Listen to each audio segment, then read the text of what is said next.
Como professor de filosofia e história, sempre me impressionei como filósofos da antiguidade e artistas do Renascimento, como eles eram tão multitalentosos.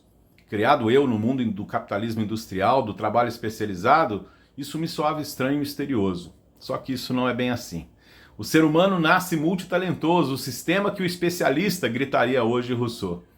Não apenas mostrou isso o meu tio Edinho, que de enrolador de motor virou especialista em pijamas, mudando uma carreira mais perto do fim do que no começo. Eu mesmo já rodei bastante em profissões de professor, radialista, até chegar a diretor de escola. Por fim, mudei do setor privado para o público. Saí do extremo norte da região sudeste, em montanha no Espírito Santo, para vir para os arredores de Campinas.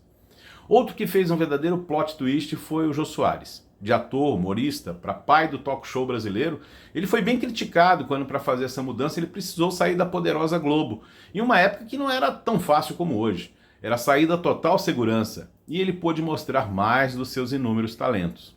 O Jô era imenso e visionário, tanto que escolheu para o seu último programa na Globo, na sua despedida, outro gênio brasileiro, Ziraldo, falecido neste último sábado.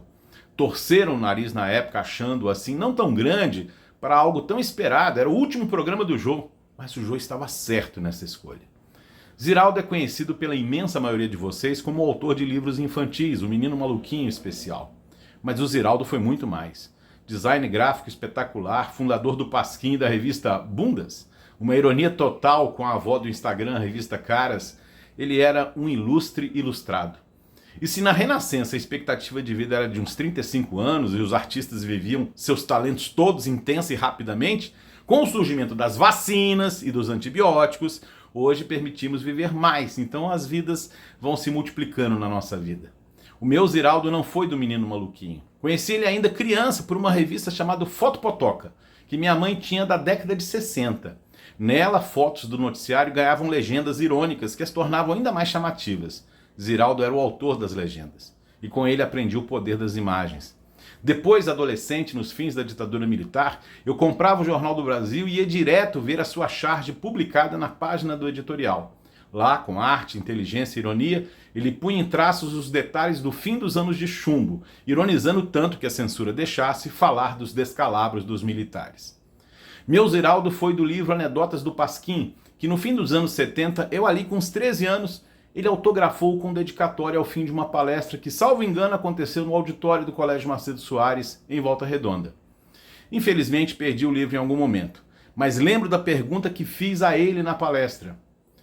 Hoje, a imprensa faz oposição ao regime militar. E quando os militares saírem e colocarmos civis no poder, o que fará a imprensa? Ele respondeu seco, mas rindo. Ser oposição. O auditório aplaudiu e eu fiquei sem graça, pois eu achei que minha pergunta tinha sido muito óbvia.